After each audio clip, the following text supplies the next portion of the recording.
The US government is in a state of panic. Right now, Washington is telling BRICS countries to stop trading without the US dollar. They're demanding that Brazil, China, and others go back to using dollars for trade. Why? Because the US is starting to lose control. At the center of the US strategy to stop BRICS from shifting to local currencies is Commerce Secretary Howard Lutnick. He's now speaking out, making it clear that the US will not stand by and watch BRICS abandon the dollar. But what makes it even more interesting is how he makes India his primary target. Relationship being a part of BRICS, Yep. right? Which is, oh, let's move to not support the dollar and dollar hegemony. That's not really the way to make friends and influence people in America. Meanwhile, there is some anxiety in Washington over a private phone call Donald Trump made with Chinese officials. No one knows exactly what Trump said, but the timing couldn't be worse. Or more suspicious. BRICS is pushing forward with a new global plan. They're trading in their own currencies now. They're building systems that don't need US banks or the dollar. And now Trump is suddenly talking to China behind closed doors? Before we go further, hit like, subscribe, and turn on notifications. Let's get into the details. Let's start with the recent instructions of the US government directed at BRICS Plus nations, essentially asking these nations to use the US dollars or face the consequences. After resuming office, US President Donald Trump gave a strong warning to the BRICS countries to stop trying to replace the US dollar or face 100% tariffs on their exports. On his social media platform, Truth Social, Trump wrote, "The idea that the BRICS countries are trying to move away from the dollar while we stand by and watch is over." He demanded that the BRICS bloc must promise not to create their own currency or support any system that could weaken the dollar. If not, he said, the US would hit them with harsh tariffs. But BRICS didn't back down. Instead, they stood their ground and pushed forward. Brazil's President Lula da Silva, who currently leads the group, gave a bold reply. Trump's threats won't stop BRICS from working on new ways to trade among ourselves. He made it clear that BRICS is serious about reducing its reliance on the US dollar, saying they are committed to change no matter what. This isn't a sudden plan. BRICS has been working for years to build new financial systems. Despite not having a shared currency, the expanded BRICS Plus group, now including Egypt, Ethiopia, Iran, Indonesia, and the United Arab Emirates, is already settling more trade in local currencies. What was once a distant goal has become a concrete shift away from dollar dependence. But the United States has a strategy to break the BRICS bloc, and this strategy is being revealed now. As the BRICS alliance marches toward a multipolar financial future, the United States is no longer content with reacting from the sidelines.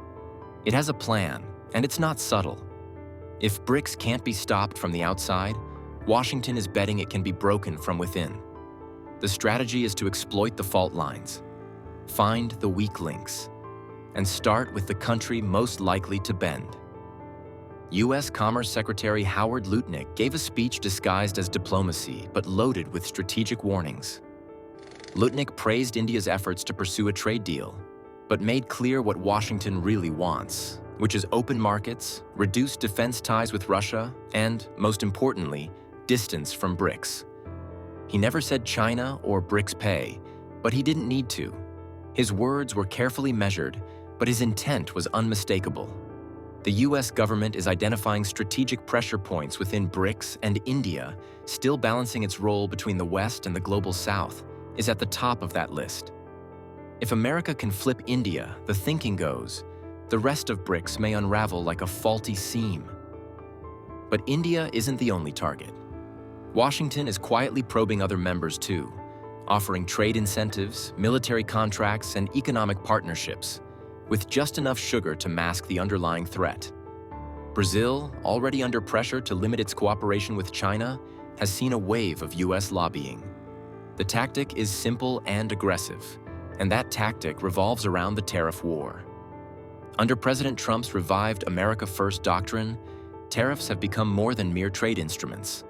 They are weapons of geopolitical persuasion. Whether aimed at China, Germany, or Mexico, tariffs are now deployed with a clear message. conform to U.S. interests, or face economic pain. In this high-pressure chess game, Brazil has found itself vulnerable.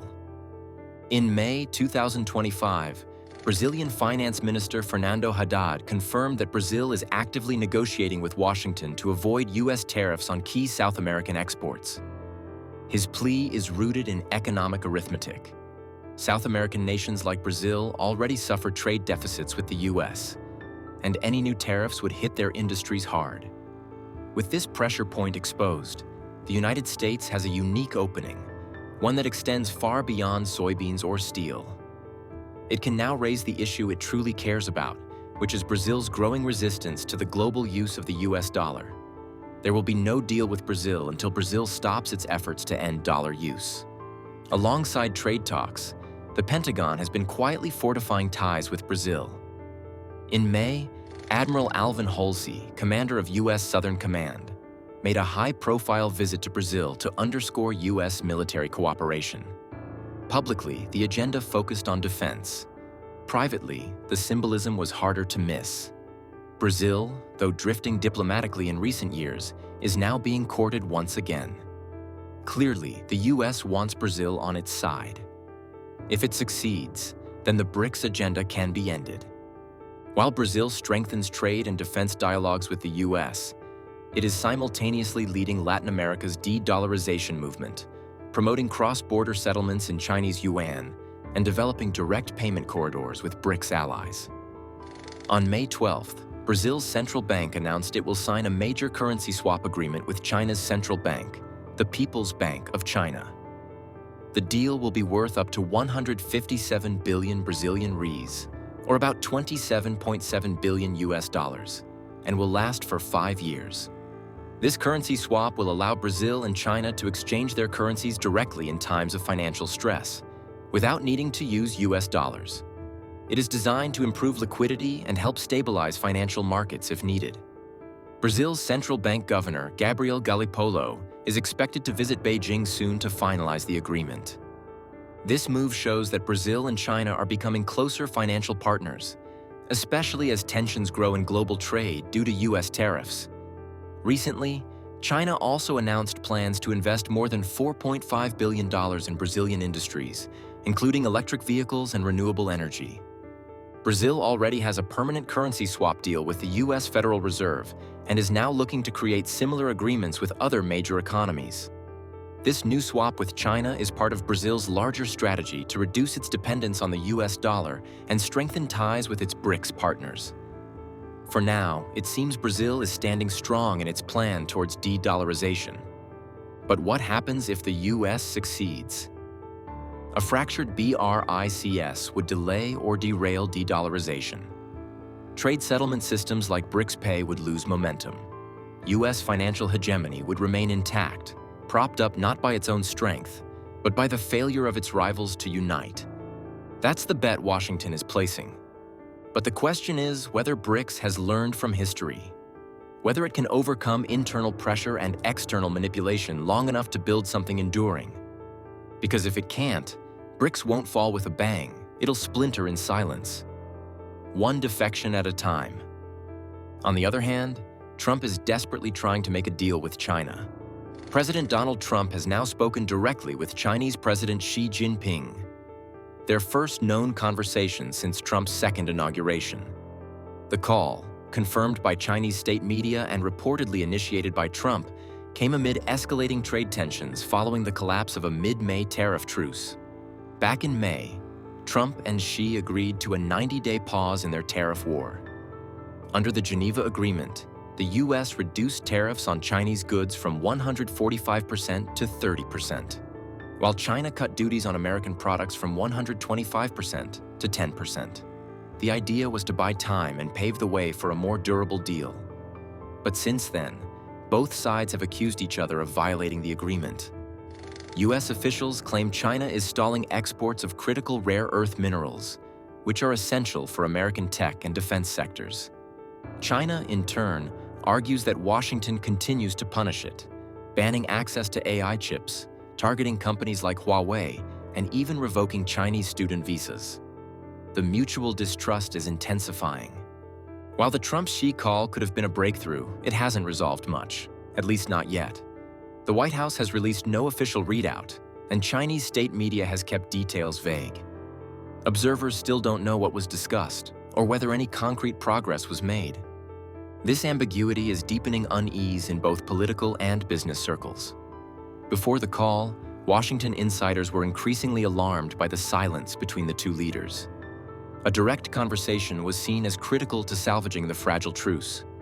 But even now, with the call finally confirmed, uncertainty remains. Many believe Beijing delayed the call on purpose. Some experts say China didn't want to appear weak by rushing into talks without a clear advantage. Others argue that Xi prefers formal negotiations through lower-level officials, especially given Trump's unpredictability and history of reversing positions even after major talks. That fits with China's broader diplomatic posture. Project strength, avoid reactive moves, and don't let the US dictate the pace. By waiting, Beijing may have aimed to show it won't be cornered, even by a sitting US president. Meanwhile, Trump is under growing pressure at home. Businesses and consumers are complaining that the trade war has only led to higher prices and economic disruption. Lawmakers are pushing for tangible results. On June 4th, Trump admitted on Truth Social that it is extremely hard to strike a deal with Xi, calling him very tough and conceding that the talks are not going well. So far, the call between Trump and Xi hasn't changed the underlying dynamics. Despite the high-stakes conversation, tensions remain high and the core issues unresolved. And while Washington looks for signs of compromise, Beijing seems focused on something else entirely, building a future where it no longer needs to answer US demands. While President Trump looks for progress with China, Beijing appears to be looking far beyond Washington. At the recent ASEAN-GCC summit, Beijing showcased its growing influence by aligning with Southeast Asian and Gulf nations, two economic zones that were once more aligned with Western financial systems. China used the summit to quietly promote an expanded BRICS trade network, further encouraging countries to settle trade in yuan instead of dollars. While the US remains focused on tariffs and tech bans, China is building an entirely new world order, one where the dollar isn't king and America isn't in control. This is no accident. Chinese officials haven't just ignored US trade overtures. They're deliberately redirecting global trade away from US influence. The ASEAN-GCC meeting featured discussions around energy deals, investment pacts, and financial systems that bypass the dollar entirely. The message was clear. The world's fastest-growing economies are preparing for a post-dollar era. Washington's tariffs may hit China's factories, but Beijing is focused on something far bigger, changing the way the world does business, and they're doing it step by step. China has already rolled out cross-border digital yuan trials with partners in Central Asia and the Middle East. It has built yuan clearing centers in the UAE and Saudi Arabia. The expansion of the BRICS bloc to include energy-rich nations like Iran and Venezuela is another piece of the puzzle. While Trump warns of unfair trade, China is rewriting the trade rulebook. Instead of bringing nations back to dollar dependence, Trump's tariffs are pushing them further away. America might trim its trade deficit, but at the cost of collapsing global demand for its currency. And the longer these tariffs stay, which Trump says they will, the more the world learns how to live without the US financial system. So the real question is, what if the dollar's greatest threat isn't China or BRICS, but the world adapting without it? If you want to stay ahead of these seismic shifts, make sure you're subscribed and turn on notifications.